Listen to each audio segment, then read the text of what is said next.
Bueno, vamos a estudiar algo especial, algo nuevo, nunca lo vimos. Introducción. La clase es de el Rab Yosef Bitton. Rab Yosef Bitton, un genio.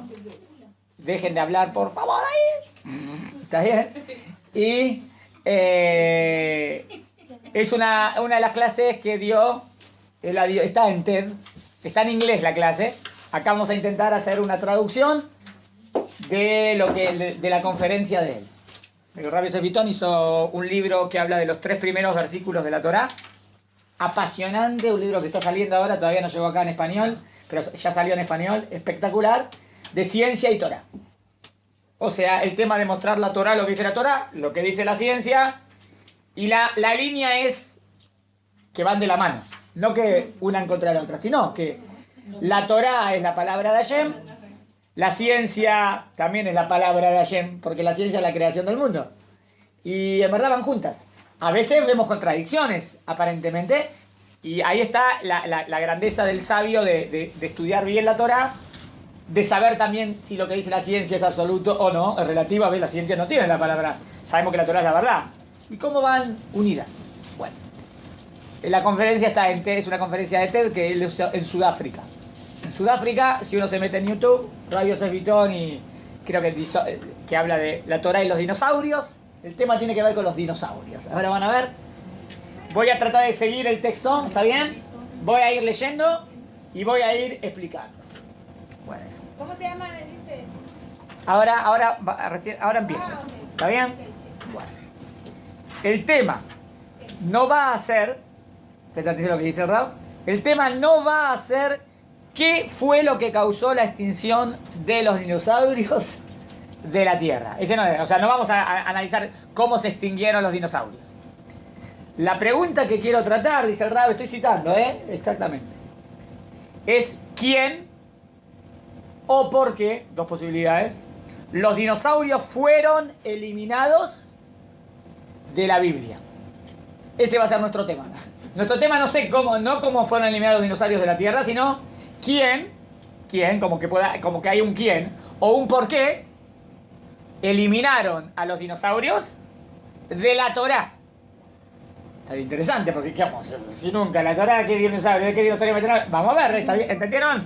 Ya empieza con una pregunta capciosa. Tengo una respuesta. Espera, ya querés terminarme la clase, recién empezó. Me arruinan la clase si me entiendes. Espera. Entonces dice, ¿quién o por qué fueron? Y la contestación, dice el Rab, breve, espero que recuerden, después al final de la clase vamos a llegar a la respuesta. Es que los monstruos marinos, sacaron a los dinosaurios de la Torá, de la Biblia. Pero ellos tuvieron una ayudita. ¿Quiénes tuvieron la ayudita para sacar? O sea, los monstruos marinos sacan a los dinosaurios. ¿De qué monstruo marino está hablando? ¿No? Uno dice, no entiende nada de lo que está diciendo el Rab. Ahora van a ver. Pero tuvieron ayuda. ¿Cuál fue la ayuda? Fueron ayudados por los traductores. Interesante, vamos a ver el tema de la fuerza que tiene una traducción. La importancia que tiene una traducción, porque eso te está explicando lo que está escrito en el libro, ¿no? ¿Entienden el problema que puede ser una mala traducción, no? Los monstruos traducieron de los traductores, ¿está bien? O los intérpretes. En la media hora, está bien, próxima, les voy a explicar. Ahora el Rab, ¿me explica? Yo estoy citando al Rab. Bueno, ¿entendieron lo que él dice? Nuestro objetivo es demostrar cómo sacaron a los dinosaurios de la Torá. O sea, él tiene una teoría, esa es la teoría del Rab, que los dinosaurios están en la Torá. Y el culpable de sacarlos fueron las malas traducciones. Ay, pero ¿dónde? ¿De qué me está hablando? Ahora vamos a ver. Como introducción, dice el Rab, déjenme decirles un poco de el 10 de Tebet. Ustedes conocen que el 10 de Tebet es un día de ayuno, ¿no? Sí. ¿Qué tiene que ver con esto el 10 de Tebet? Ahora van a ver. Es un día de ayuno y ayunamos por varias razones.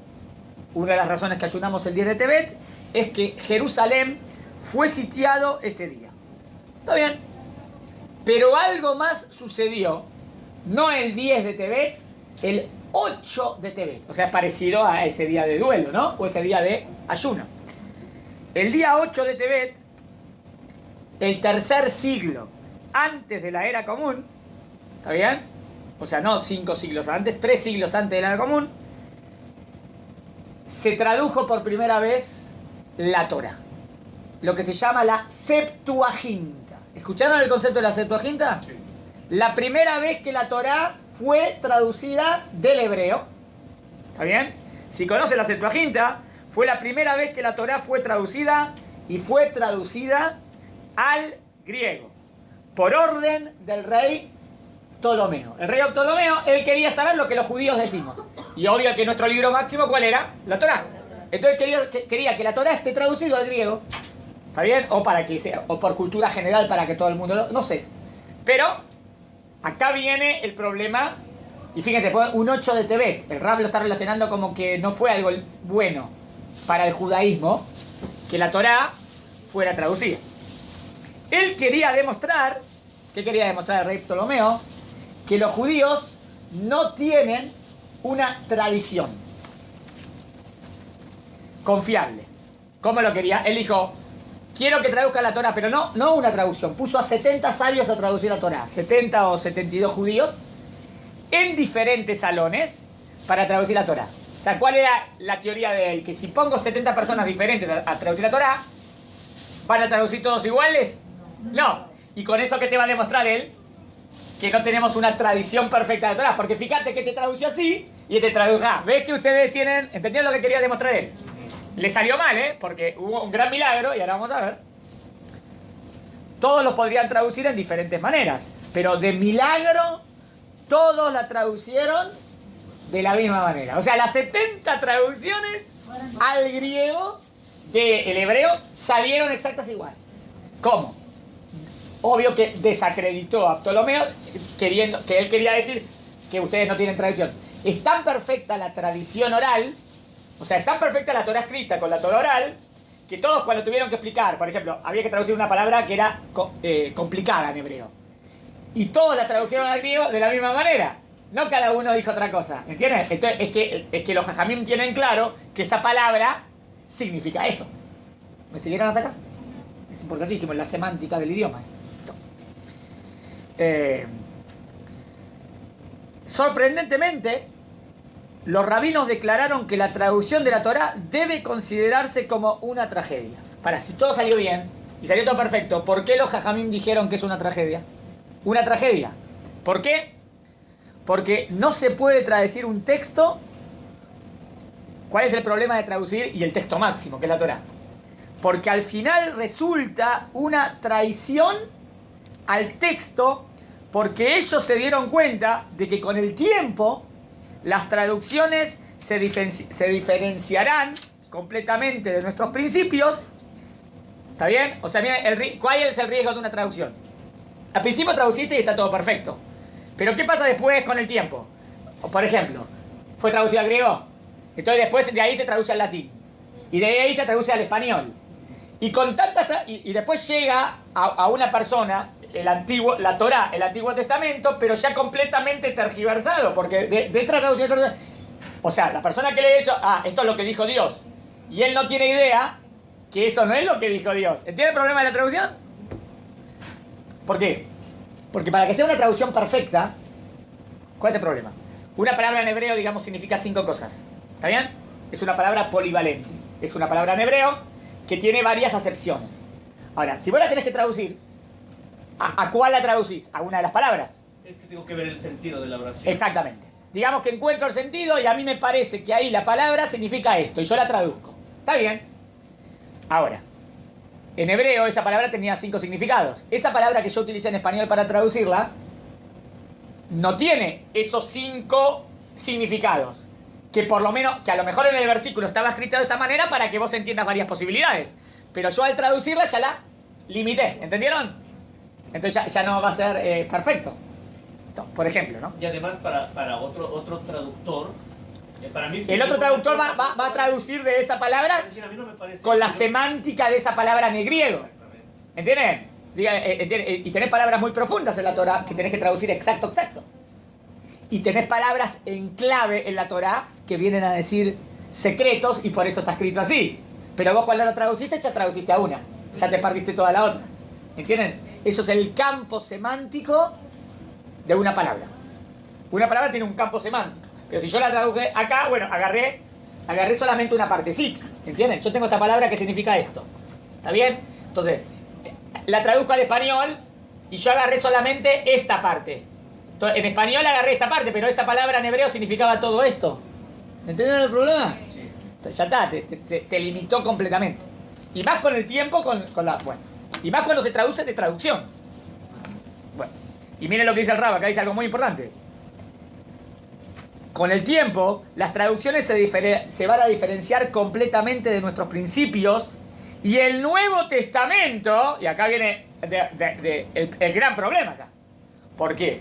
Los cristianos que van a aceptar el Antiguo Testamento, estudian el Antiguo Testamento, o sea, estudian la Torá de la traducción, no del hebreo auténtico. ¿Está bien? Y con esa traducción hay un juego. El Nuevo Testamento está basado en la traducción griega. Así que, como ven, no somos muy fanáticos de las traducciones. Y eso no hubiera sucedido si tuviéramos el original. O sea que el tema de la Septuaginta fue problemático. ¿Está claro? Porque fue la primera vez que se tradujo la Torá a otro idioma, al mundo. Tenemos que tener mucho cuidado con las traducciones. Para mostrarles eso, voy a hablar superficialmente del segundo versículo. Vamos a hacer un ejemplo ahora. Vamos a agarrar el segundo versículo de la Torá y les voy a mostrar cómo lo tradujeron y van a ver el problemón que hicieron. Y es el segundo pasuk de la Torá. Vamos a hacer un jueguito, ¿está bien? Dice en el primer pasuk, Bereshit bara Elohim et hashamayim betaaretz. En el principio creó Dios los cielos y la tierra. Y el segundo versículo habla del estado de la tierra luego de ser creada. ¿Se acuerdan de ese pasuk? Se lo cito. Be'aretz hayta tohu vabou, behoshech al pene tehom, beruach Elohim merajefet al pene amay. Le hago una traducción primero. Y la tierra estaba tohu vabou, y la oscuridad sobre el tehom. No estoy traduciendo a propósito porque lo que tenemos que averiguar qué significa tohu vabou o qué significa tehom. Y el ruach Elohim, vamos a ver cómo lo traducen también, porque van a ver que va a traducir el Espíritu de Dios. Y ahí, bien cristiano, flotaba sobre las aguas. Sí. Entonces, vamos a ver la traducción que trae. Permítanme leerles la traducción estándar, ¿está bien? ¿Está bien? El Rab Yosef Bitton agarra una traducción estándar de la Torá, el hebreo, al inglés. A ver cómo está traducida. ¿Está bien? Y dice así, la traducción del segundo pasuk, ¿eh? Y la tierra estaba informe y vacía. No digo que eso es lo que dice en hebreo, ¿eh? Esa es la traducción. Y la tierra estaba informe y vacía. Las tinieblas estaban sobre la faz del abismo. Esas palabras complicadas. Y el Espíritu de Dios se movía sobre la faz de las aguas. Ahora vamos a hacer un juego y vamos a ver el versículo original en hebreo. Vamos a ver esta traducción y vamos a ver que es un desastre. ¿Está claro? Y eso es el problema de la traducción. Pero cuando uno lee en tu idioma, vos lees la traducción. Y vos estás pensando que estás leyendo la palabra de Dios. Pero no estás leyendo la palabra de Dios, estás leyendo la palabra de un traductor. ¿Entendés el problema? Y vos pensás que es la palabra de Hashem y no es la palabra de Hashem. Te vuelve loco eso. O sea, para estudiar hebreo hay que saber hebreo. O para estudiar Torah profundo hay que saber la Shona Kodesh, porque tengo que ir a la fuente.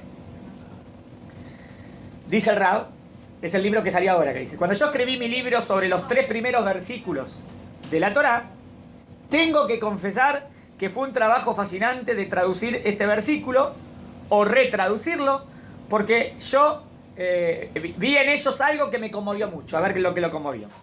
Tohu vabou normalmente se entiende como... ¿cómo se entiende Tohu vabou en hebreo moderno? En hebreo moderno, Tohu vabou se traduce como vacío y caos. Cuando está todo desordenado la habitación, entra la habitación. Oh, es un Tohu vabou. En hebreo moderno, decir, esto es un caos, está todo está todo desordenado, se dice Tohu vabou. La problema, ahora sí, pero eso significa Tohu vabou en la Torá. Esa es la pregunta, eso es lo que tenemos que ver, porque esta es la traducción que se da normalmente a la palabra. Y se usa así en el hebreo moderno. Pero cuando simplemente lees comentarios... Bueno, entonces, ¿cómo voy a leer? ¿Cómo voy a ver exactamente qué significa Tohu Vabou en hebreo? Primero, vamos a los comentaristas clásicos de la Torah, ¿está bien? Los grandes jajamim que me explican las palabras de la Torah. Voy a ver, por ejemplo, voy a Rabbi Ben Ezra, a Rambam, voy a ver a los grandes comentaristas cómo explicaron la palabra Tohu Vabou. El Ramban habla de eso. ¿Está bien? Muy bien. A ver. Los comentarios de Hassal, la mayoría de nuestros Rabbanim en el Talmud, y lees la única traducción que fue oficialmente aprobada por rabinos. ¿Cuál es la única traducción que tenemos? Que todos los Jajamim le dieron el sello de Kasher. Fue una persona...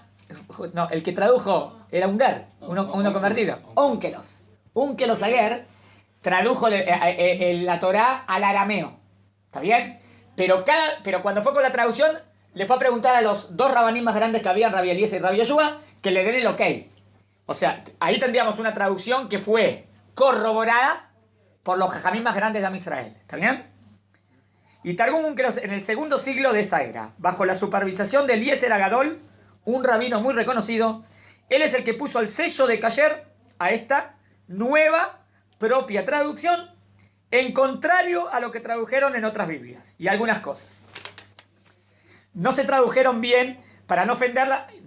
Y también a veces las traducciones no tradujeron bien a veces para no ofender la sensibilidad. A veces, digamos, eso significaba eso. Pero digamos que tradujeron así al griego para que el rey nos ofenda, digamos. Entonces la traducción no es exacta. Era para que el rey nos ofenda, en algo que decía. Por ejemplo, tenemos la nuestra, o sea, vemos, está la Septuaginta que fue una traducción hecha para Goim. No fue hecha para judíos, ¿eh? Onkelos Aguer tradujo la Torá al arameo. No lo tradujo para Goim, lo tradujo para nosotros porque la mayoría de los judíos no hablaban hebreo. Vivían en Babel y todos hablaban arameo. Entonces no sabían todos el hebreo. Entonces quiso hacer una traducción para todos los Yudim. No era una traducción para Goim, era para la traducción para Yudim. ¿Entendieron? A veces cuando la traducción es para Goim, la traducción no es 100% porque a lo mejor hay algo que él se va a ofender. Entonces tuvieron que traducir. Y los 70 jajamim se dieron cuenta en la Septuaginta. Bueno, ¿me entendieron el detalle? Un detalle psicológico. Bueno, en esta traducción miramos el Targum Onkelos y otras traducciones hechas por los sabios sefaradim, como Maimónides y Ben Ezra.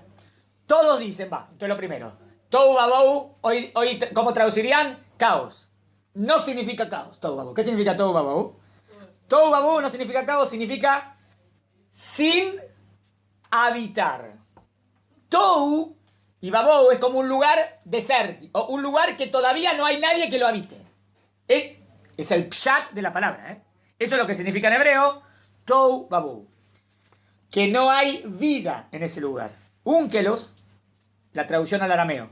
El Talmud Yerushalmi, ¿está bien? Dice que no había vida, ni vida animal, ¿está bien? El planeta Tierra, ¿entendieron? Entonces, el primer pasuk, Be'aretz hayta tohu vabou. Traducción verdadera. Y la tierra estaba deshabitada, claro. Si todavía no está habitada, ¿entienden? ¿A dónde va toda la creación de los 6 días de la creación? Hasta que después va a crear las plantas. Después va a crear a las peces y, ¿está bien? Y las peces y las aves. Después va a crear lo humano y el ser humano. Bueno, recién acaba de crear la tierra. ¿Cómo estaba la tierra? Ahora van a ver que está toda llena de agua. Obvio que no hay vida, está desértica. Entonces, ¿qué quiere decir Tohu Vabou? Tohu Vabou no significa todo es caótico, porque Dios no hace caos. ¿Me siguen? El error de decir caos. Decir que es todo caótico es decir como Dios hace caos. Dios no hace caos. Ahora le voy a mostrar que era una idea, ahora vamos a ver si era platónica. Ahora vamos a ver. No es una idea judía, pero por eso tradujeron así. Entonces el planeta Tierra, dice, ¿dónde estaba? Que no había vida, ni vida animal. El planeta Tierra, que luego va a tener vida, no fue creado con vida como parte del primer inventario del planeta Tierra. El planeta Tierra tiene que estar preparado para cuando venga la vida, pero en este momento es Tohu Vabou. Como Marte, donde no hay vida, es como diríamos, bueno, ¿cómo es Marte hoy? Diría Tohu Vabou. Ah, es un caos total Marte. No, quiero decir que no hay vida. Entonces, ¿qué caos? No hablé de caos, ¿entendieron? Pero es importante la traducción, ¿no? Porque si no estoy traduciendo otra cosa. No creemos en un caos primitivo. Porque eso es una idea griega. Ya vemos a dónde viene el error. Caos es una idea griega. O sea, la idea griega de cómo empezó el universo es que estaba todo caótico y Hashem después lo ordena. ¿Me siguieron? Pero había un principio de caos en el mundo. Nosotros vamos a decir, no, si Dios creó todo de la nada. Dios creó todo de la... ¿Entendieron? Pero entonces, al traducir así, ya haces una ensalada. Estás tergiversando lo que la Torah quiere decir. Porque es una idea griega. Vimos en la primera... en la primera charla, hay 2 charlas de TED, si quieren búsquenlas en YouTube, está bien, Rabbi Yosef Vitán. En la primera charla sobre Platón, donde él dice que Dios en primera instancia quitó el caos y luego puso el orden. ¿Cuál sería el error? Que nosotros no vamos a decir Dios quitó el caos porque Dios creó todo de la nada. ¿Me entienden? Decir quitó el caos es como que ya estaba todo. ¿Me siguen el error? Hay una idea preconcebida ahí que te quieren meter, que está mal. Y este concepto está tan enraizado en nuestras mentes que nosotros también creemos que eso es lo que dice la Torah, porque así siempre lo leímos, pero leímos siempre mal la traducción. Una de las cosas que hice cuando volví a chequear, o sea, miren, yo pará, a lo mejor esta es una imaginación mía, vamos a ver qué dicen todos los jajamim, fue jajamim grandes, uno por uno, y todos explicaban de la misma manera, nadie dijo caos, nadie. Volví a chequear, es ver cómo aparece. Bueno, pará, si yo quiero saber si esa es la verdadera traducción de Tohu Vabou, ¿qué tendría que buscar? Yo quiero saber qué significa Tohu Vabou en hebreo. ¿Qué tengo que hacer? No, ¿cuál es el método? Método de demostrar verdades. ¿Dónde aparece la palabra Tohu Vabou? En otro lado, ¿no? No, primero tengo que dónde aparece la Torah Tohu Vabou y ver por el contexto. Y vos ves que en todos los lugares donde aparece Tohu o donde aparece Vabou, el contexto es desértico, sin vida, sin habitar. Nunca el contexto es caos. ¿Entendieron? Eso es una prueba de que eso es lo que significa la palabra. ¿Está bien? ¿Cómo aparece esta palabra? En otros contextos. En otras palabras, Tohu Vabou quiere decir sin vida, desolada. Puedes ver que la traducción puede llevarte al error. Vamos a ver qué es Teom. Bueno, entonces primero. Beares Aitá Tohu Vabou. Y la tierra estaba sin habitar. Berrua, después. Joshech, como dice el pasuk, Joshech al peneteón. ¿Está bien? Tohu Vabou, Joshech al peneteón. Está bien. Traducción, oscuridad sobre el teón. La pregunta es ¿qué significa teón? ¿Está claro? Bueno, va. Normalmente, ¿cómo traducen? Oscuridad sobre la faz del abismo. Suena muy esotérico, ¿no? Místico. El abismo. ¿Qué es el abismo? ¿Está bien? Ahora van a ver el problema. Suena... Esto es más bien una idea mística. Sí, es una idea mística. De los mitos que existían cual la creación de acuerdo... ¿Está bien?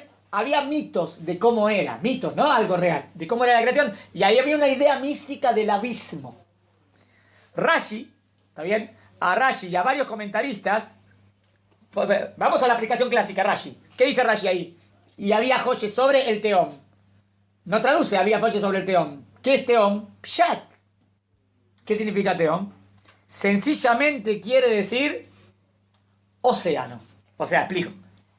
Aguas grandes. La palabra Teom en hebreo son grandes cantidades de agua. Y es lo que dice, ¿cómo sigue el pasuk? Y estaba todo el planeta Tierra lleno de agua. Entonces Rashi y todos los comentarios dicen agua. O sea, para él lo mismo abismo que agua. Abismo ni siquiera sabemos lo que es. No sé, en español me imagino como un precipicio. Así se traduce hoy en día abismo. Pero en verdad la palabra abismo en latín es una idea mística que no tiene nada que ver con judaísmo. ¿Entendieron? Entonces, ¿qué quiere decir Teom? Aguas. Pshat, literal, bien simple. O sea, ¿qué quiere decir? Que había oscuridad sobre las aguas. ¿Que cómo estaba el mundo? ¿Había luz o no había luz? No. Eso, todavía no hay luz, todavía no llegó la luz, porque todavía no creó el primer día, segundo día. ¿Entendieron? Claro. Primero Dios separa los mares de la tierra, así que, o sea, ¿cuándo vamos a ver? Después que lo va a separar y después va a estar la tierra seca. O sea, hasta ahora estaba todo lleno de agua. Así que Teom significa los océanos. Su organización interna, las aguas primitivas o primarias. Los rabinos dijeron que esta primera descripción del Teom es que al principio, cuando el planeta Tierra fue bendecido con un único elemento, el agua, no había entonces tierra. O sea, ¿qué elemento sí? Presta atención. Que en el segundo pasuk aparece el agua, ¿no? ¿Cuándo lo creó el agua? El pasuk 1 dice, Bereshit bara Elohim et hashamayim et haaretz. En el principio creó Dios los cielos y la tierra. No dice, y Dios creó el agua. Entonces el agua existía. No, el agua no existía, si Dios creó todo de la nada. Por eso decimos, y Dios creó los cielos y todo lo que contiene los cielos. La tierra y todo lo que contiene la tierra. Segundo pasuk. Y la tierra estaba llena de agua. Obvio. ¿Cuándo la creó? Recién la creó, en el primer pasuk. En el primer pasuk ya creó todo. ¿Me siguieron? Esta es la explicación, tradición oral, neto del judaísmo. Todo el planeta era agua. Los científicos también dicen lo mismo. O sea, hoy en día la ciencia también dice que al principio el planeta Tierra estaba lleno de agua, no había tierra. Pero la ciencia no tiene idea, ¿está bien? No tiene una explicación convincente de cómo el agua llegó aquí. Entonces, hasta hoy en día la ciencia reconocen que la Tierra estaba llena de agua, pero no tienen una respuesta de cómo el planeta Tierra estaba lleno de agua. De cómo llegó el agua no tienen una idea. ¿Cómo? Pero si dicen que en el principio, está bien, no tiene idea cómo el agua llegó aquí, en primer lugar. ¿Cómo? Pero si dicen que en el principio sí había pantalaza, así lo llaman, que quiere decir que la tierra era mayormente agua, pero teom, lo que sí, ahora vuelvo a lo nuestro, no significa abismo. ¿Está bien hasta acá? Segunda palabra traducida mal, de alguna manera. Esta idea mística de abismo fue introducida en este pasuk. Tercer error. Ruach Elohim merajefet al penei hamayim. Este es el peor de todos. ¿Qué? Entonces, la ciencia habla de ese pantaza, de ese primer líquido de agua que había en el mundo. Nosotros también decimos que el mundo estaba lleno de agua. Nada más que los ciencias no tienen respuesta de cómo llegó el agua al mundo, o cómo empieza con agua el mundo. Eso todavía no hay una respuesta científica. Nosotros, bueno, porque Dios lo creó. Está bien, pero bueno. ¿Qué es Ruach Elohim merajefet al penei hamayim? ¿Qué quiere decir Ruach Elohim? ¿Cuál es la traducción clásica? El Espíritu de Dios. Acá es un problemón. Acá, pero eso bien a propósito cristiano. Ahora van a ver por qué. Ruach es el Espíritu de Dios. Si eres un ferviente cristiano, está bien, está perfecto, porque esa es la idea que tienen, ahora van a ver, de la Trinidad, y Dios entra en el cuerpo, pero para nosotros Dios no tiene cuerpo ni forma. Nosotros los judíos no creemos en el Espíritu de Dios. ¿Entienden? Como que estaría Dios y está la parte Espíritu de Dios. Y como que Dios se divide en cosas. No. Entonces, contrariamente, estaría como... Está el Espíritu de Dios y a lo mejor también está el cuerpo de Dios. Claro, para el cristianismo Dios tiene... Jesús es parte de Dios. ¿Entienden? Entonces está el Espíritu o el cuerpo de Dios. Para nosotros no hay ni cuerpo ni Espíritu de Dios. Dios es único y no tiene ni cuerpo ni forma. Nuevamente, ¿cómo explican Jajamim? ¿Está bien?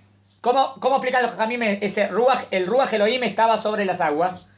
9 de cada 10 Jajamim, digan ustedes, ¿cómo traducirían? Ruach.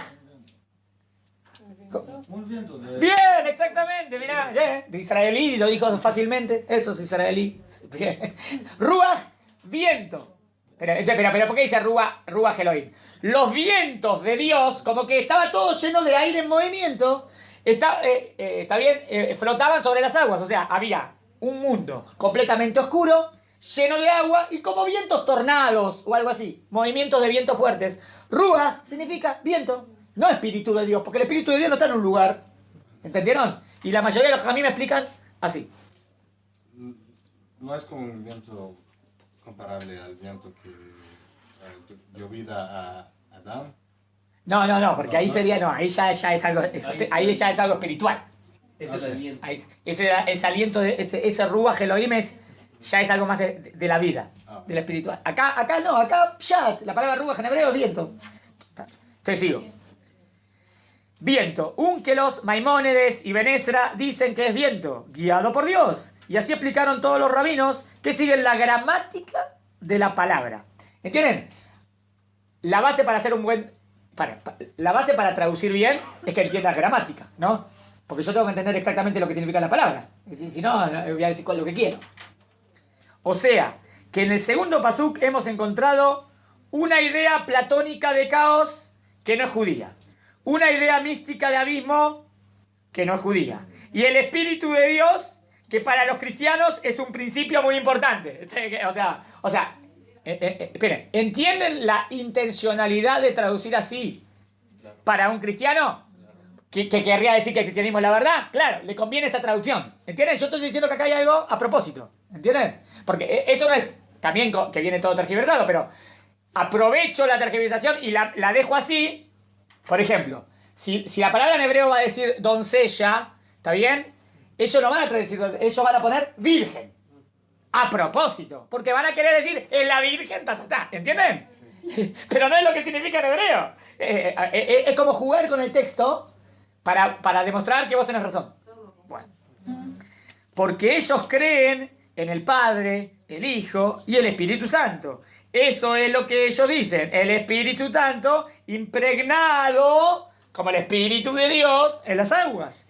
Y que en el quinto día, ¿está bien?, pudieron crear la vida. Pero nosotros no creemos en eso. ¿Entendieron? Ellos están metiendo ideas cristianas que no tienen nada que ver con la verdad. A estas palabras, ¿está bien?, dice Rab, le dediqué 2 capítulos a la palabra Ruach y no puedo darles todos los detalles ahora, pero como pueden ver, las traducciones te pueden llevar al error y de alguna manera te ponen ideas que muchas veces tú no puedes estudiar esas palabras, ni las puedes encontrar, ni nada. O sea, a veces vos no sabes hebreo. Entonces vos estudiaste Torah en castellano, o estudiaste en inglés, o en francés. Y si esa traducción en inglés, en francés o todo estaba apoyada en la mala traducción griega, estamos perdidos. Porque yo estoy pensando que estoy estudiando la palabra de Dios y no estoy estudiando la palabra de Dios. Estoy estudiando la palabra de un traductor que hizo cualquier cosa. Pero estamos aprendiendo equivocadamente. Yo le he preguntado a tanta gente qué es el Ruach Elohim y todos me han contestado. Y vos, no, están sabiendo que vos preguntas en la calle. ¿Y qué es Ruach Elohim? El Espíritu de Dios. Así te lo dice, pero no. ¿Qué es el Espíritu de Dios? Es más, me dice el Rab. El Rab trae mi traducción favorita, la traducción que más le gusta a Rabbi Yosef Bitton es la traducción de Ari Kaplan. Un Rab un genio, fue un Rab muy grande. Pero inclusive en traducciones judías, ortodoxas, ya entró las malas traducciones. Inclusive la traducción de Ari Kaplan, traducción al inglés, dice Espíritu de Dios. Y está mal, porque no es eso. Pero ven cómo tergiversa. No me explico por qué. Quiero hablarles de otra cosa. La Torá es muy precisa. La Torá refleja a su autor, obviamente, así que no puedes esperar nada sino... La Torá refleja al autor. ¿Quién sería el autor? Hashem. Si la Torá refleja al autor y es muy precisa, entonces yo debería esperar de la Torá absolutamente precisión. O sea, si la palabra está puesta ahí, es exacta, es la verdad absoluta. Está bien. En cada palabra de la Torá refleja la inteligencia del Todopoderoso. Y voy a darles un ejemplo. Es verdad que todavía no fue a los dinosaurios. Todo esto es para explicar los dinosaurios. Y con este ejemplo voy a ir a los dinosaurios. 3 veces en el primer capítulo de la Torá vemos el verbo vará. Aparece en el capítulo 1, aparece vará 3 veces. ¿Qué significa vará? Creo. ¿Pero por qué aparece 3 veces? ¿No tendría que aparecer 6 veces en cada día? En cada día creo cosas, ¿no? Entonces, ¿por qué no aparecen todos los días la palabra vará? ¿Entendieron mi pregunta? O sea, por ejemplo, en el primer pasuk, y creó los cielos y la tierra, aparece vará. En el segundo, después están las aguas arriba y las aguas abajo. No dice ahí la palabra creó. Después, claro, después crea, no sé, cuando hace las estrellas, ¿no? Crea las estrellas, no dice vará, dice hizo. Cuando hace a las plantas, no dice vará, hizo. Recién en el quinto día, cuando crea a los peces, aparece de nuevo la palabra vará. Ahora van a ver qué precisa que la Torá. Quiero mostrar la precisión. ¿Qué significa crear? Vemos el verbo que significa crear algo de la nada. Cada vez que aparece la palabra crear, significa crear algo de la nada. O sea, me voy a adelantar. ¿Por qué en el segundo día no va a aparecer el verbo crear o en el tercer día no va a aparecer el verbo crear? Porque la materia prima ya estaba creada. Y de esa materia prima Dios hizo algo. Entonces no pone el verbo crear, porque el verbo crear es cuando es algo de la nada. ¿Me siguieron? Sí. Entonces, ¿por qué el quinto día se llevaría la palabra crear? El quinto día que Dios crea a los peces y a las aves. Porque no existía la materia prima para que... No, la materia prima del pez estaba. Lo que no estaba, ¿qué hay por primera vez cuando crea al pez y a las aves? Hay algo nuevo, completo. Vida. Eso vida no viene de una materia prima. Eso es algo nuevo completamente. La materia del pez o la materia del ave ya estaba. Ahí no voy a decir crear. ¿Cuándo voy a decir crear? Cuando haya algo completamente nuevo. ¿Entendieron? Perfecto. ¿Y cuándo aparece de nuevo la palabra crear? El quinto día. En el quinto ya dijimos. En el sexto cuando crea el ser humano. ¿Y por qué el ser humano se llevaría la palabra crear? Si la palabra crear significa algo de la nada, es algo completamente nuevo. ¿Y qué hay completamente nuevo en el ser humano que no hay en el animal? El alma, el libre albedrío, la capacidad de raciocinio. ¿Entendieron? Sí. ¿Vieron qué perfecta la Torah? Si dice creó, es creó. Si hizo, es hizo. Si dijo produjo, es produjo. ¿No es lo mismo? Leo. ¿Qué significa crear algo de la nada? O lo que es casi igual, crear algo directamente por Dios. Por ejemplo, ¿las plantas fueron creadas directamente por Dios? No. Sino Dios dio la orden a la tierra que trajeran la vegetación. Pero en el primer pasuk, Él no envió a nadie a crear los cielos y la tierra. ¿Ven? Cuando creó los cielos y la tierra dice crear, porque ahí sería como directamente de Dios. Cuando Dios da la orden para que de la tierra salgan las primeras plantas, ahí no dice crear, porque ya la materia prima está y Dios está haciendo que salga. ¿Entendieron? Fue hecho, entonces cuando dice crear sería ex nihilo, de la nada. Está bien. No tengo que decir ex nihilo, de la nada, más fácil. Sin intermediarios. Mientras que la mayoría del resto de la creación fue hecho por Dios, activando distintos elementos de la creación. La primera, la creación de los cielos y la tierra. La tercera vez en el pasuk 27, la creación del hombre a su imagen y semejanza, entre comillas, el alma, que es la conciencia humana, la inteligencia humana y la capacidad humana del libre albedrío, su capacidad moral.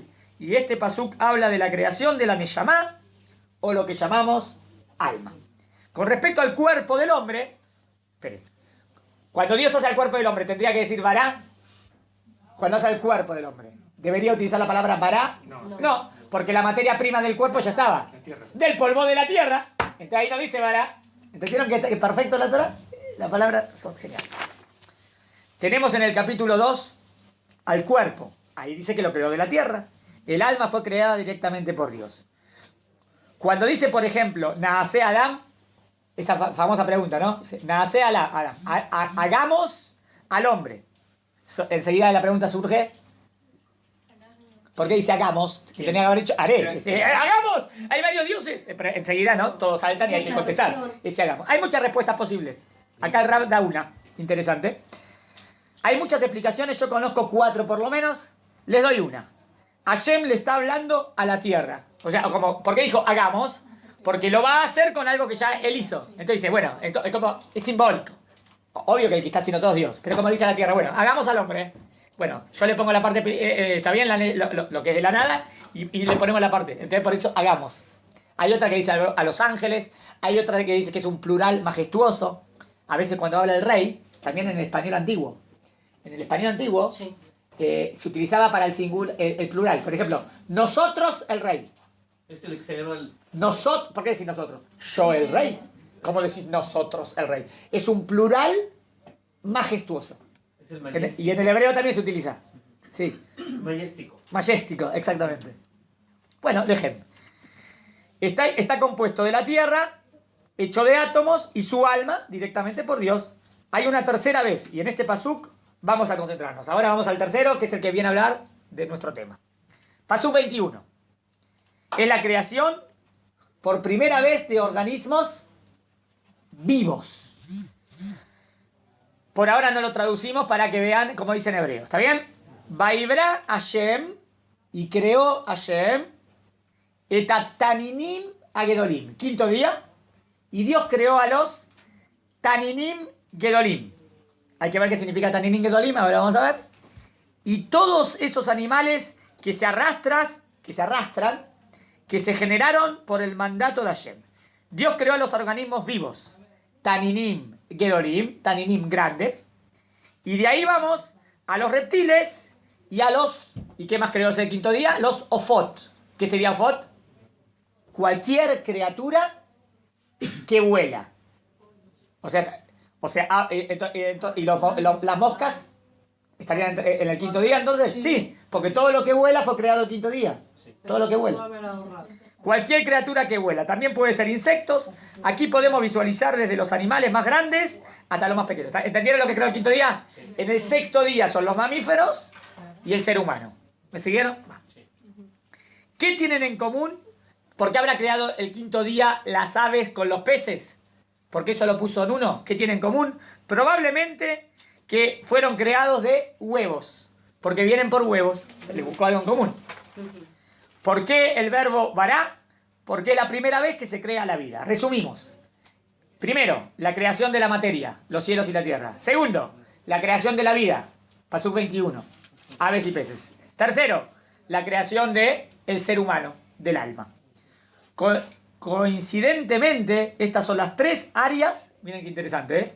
Las tres áreas que la teoría dice vará, son las tres áreas que la teoría de la evolución es tan débil. Interesante.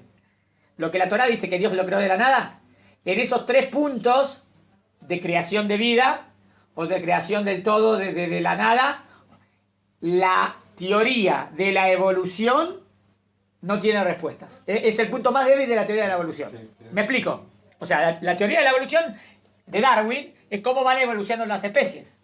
Muy bien, pero no tiene respuesta Darwin a decirte cómo empezó la primera. No tiene. Es el punto débil de la teoría. Él tiene teoría de cómo de esto se transforma en esto. Y cómo de esto se transforma en esto. Pero no tiene teoría de cómo de repente aparece por primera vez la vida. A eso, que lo que la Torá llama vará, que porque el que lo hizo es Dios de la nada, ¿no? ¿Entienden? ¿Está bien? Dice... ¿Y las dos otras? No, entiendo, una sería. La primera sería la creación de todo. Que Darwin no se va a meter en ese punto. Ahora vas a ver por qué. Y después sería de cuando a veces que aparece por primera vez vida.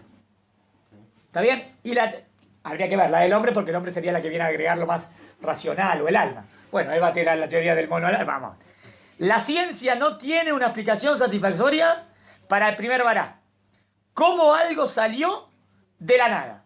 De verdad, hasta hoy en día la ciencia no tiene explicación.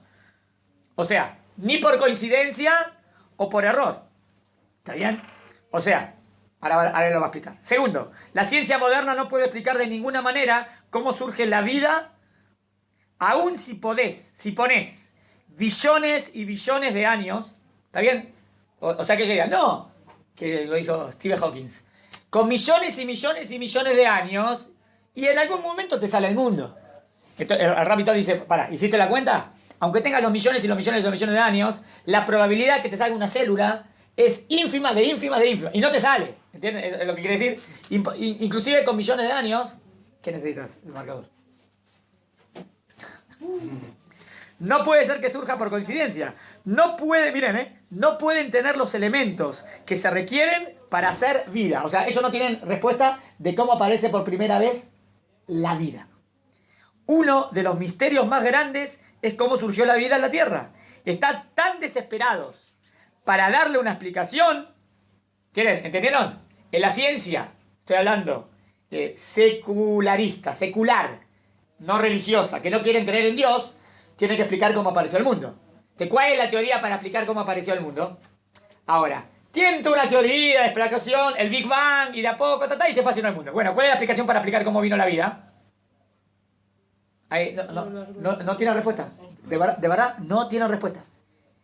Hasta tal punto no tienen respuesta que para buscar una respuesta tienen que inventar otra. ¿Saben cuál es la que inventan? Que se las leo. Están tan desesperados para darle una explicación que los secularistas están dispuestos a decir que la vida vino de los extraterrestres. ¿Entienden? Pero es muy perspicaz el dato. No tengo cómo explicar que aparezca vida.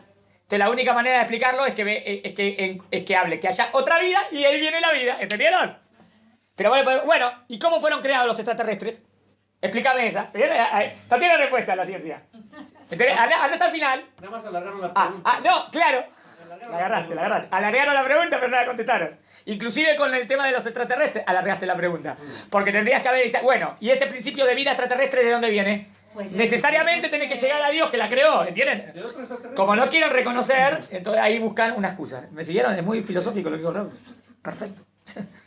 Y no dicen que fue Dios quien lo creó. Por cierto, Darwin no tocó el origen de la vida en su libro. Darwin analiza cómo de una especie se transforma en otro. Pero Darwin no analiza el origen de la vida. ¿Y por qué no lo toca? ¿Por qué lo da por sentado? No tenés que dar por sentado, tenés que explicar. ¿Entienden mi pregunta? Sí. Miren lo que hizo el Raúl. ¿Por qué? Porque hasta Pasteur, ellos creían en la generación espontánea. ¿Qué quiere decir la generación espontánea? Como cuando tú pones una caja en un pedazo de carne y de buenas a primeras, digamos, la dejaste ahí unos días, salen gusanos. ¿Cómo salieron gusanos? De la nada. En verdad, hasta Pasteur pensaron que de la nada, pero después se descubrió, no es de la nada, es porque habían ciertos huevitos ahí y de donde salieron los gusanos. Pero ellos creían, hasta él, en la época de Darwin creían en la generación espontánea. Por lo tanto, él no tenía que explicarte de dónde vino la vida. Porque para ellos era normal que exista eso. Pero nosotros sabemos que no existe eso. ¿Entendieron? ¿Por qué él no lo explicó? De la nada, eso es una creencia muy antigua. Cuando vino Pasteur, descubrió el mito. Que en realidad todo lo biogenético, porque esos pequeños huevitos que ahora podemos ver con el microscopio, antes no se veían. Y por eso Darwin nunca habló del tema. Hasta hoy en día no hay ninguna explicación científica del comienzo de la vida. Si hubiese, podríamos poner todos los elementos. O sea, digamos que ellos tendrían una teoría de cómo se hace la vida. Entonces, agarrar todos los elementos, ponerlos en un laboratorio y crea vida. Frankenstein. ¿Entienden? Si de verdad podría, hasta hoy en día la ciencia puede crear vida, no, porque el único que puede crear vida es Akadosh Baruj Hu. Ellos pueden trabajar con los clones, pero para trabajar con los clones no creás vida, tenés la materia prima y con esa materia haces algo parecido. ¿Entendieron? Ellos no saben de la nada, no pueden creer nada de la nada.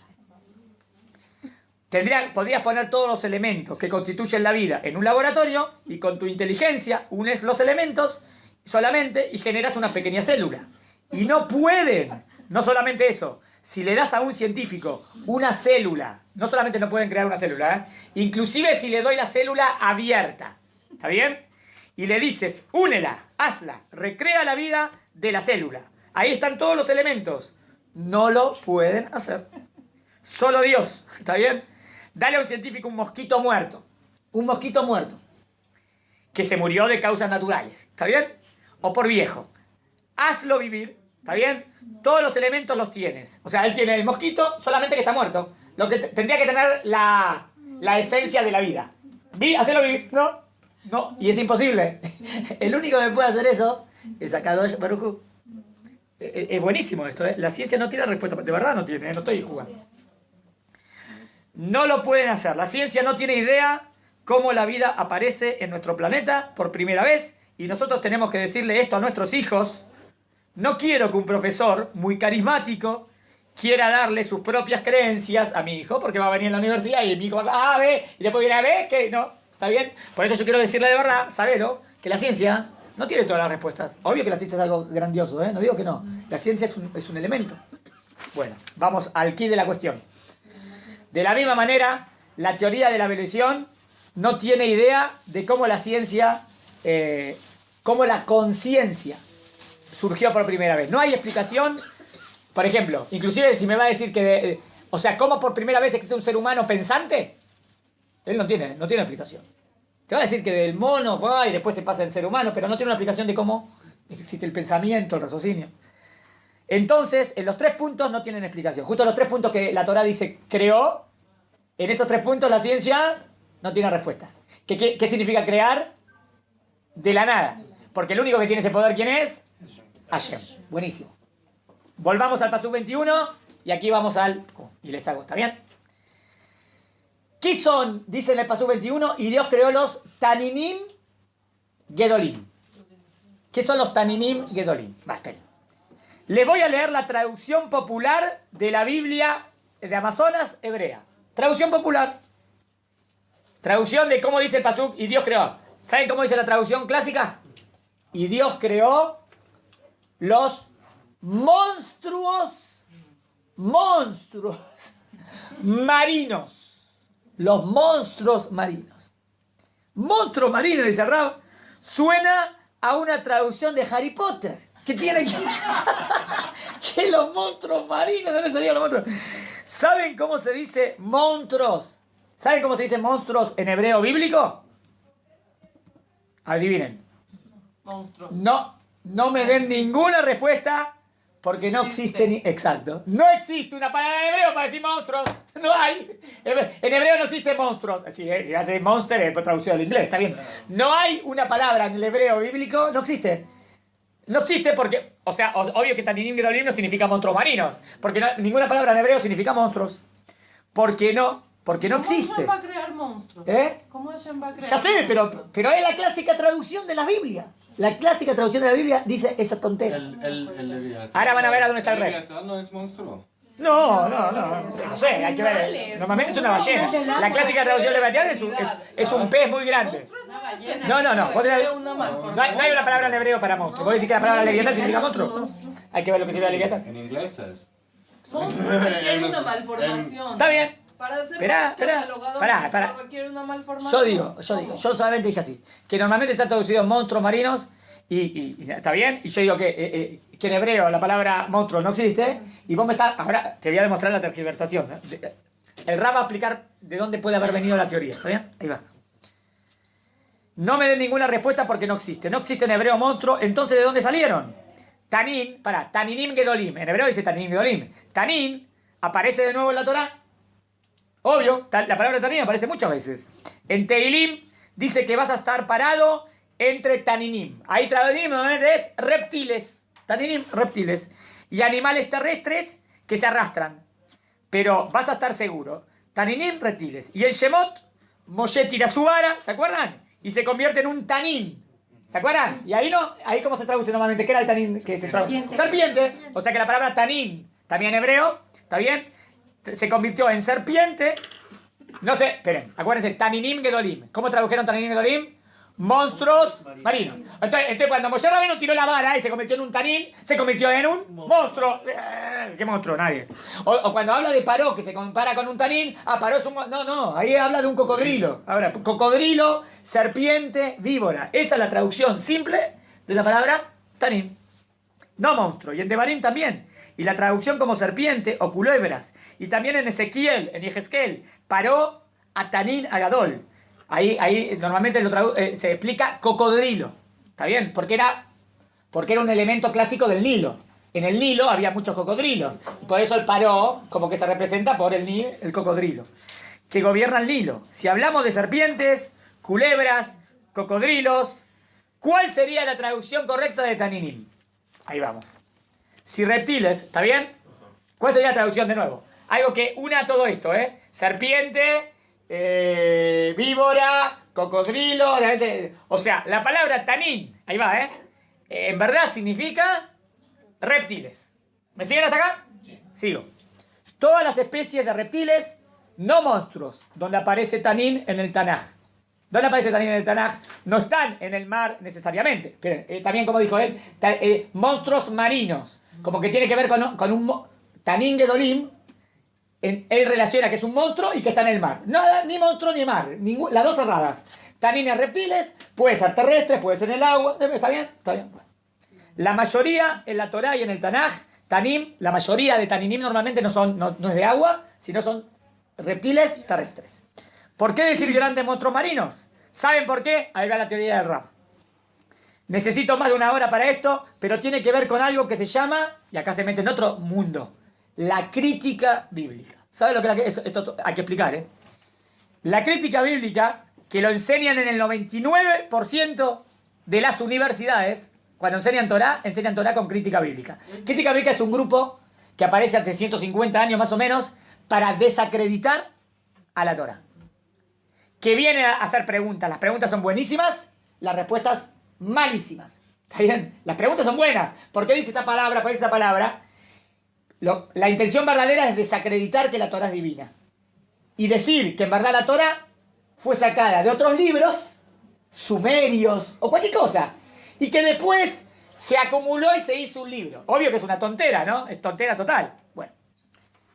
Y lamentablemente en Harvard o cuando se estudian Humash, se estudian con crítica bíblica. En vez de estudiar lo clásico, estudian tonterías. Dicen que la Torá no fue dada por Dios. Ahí va.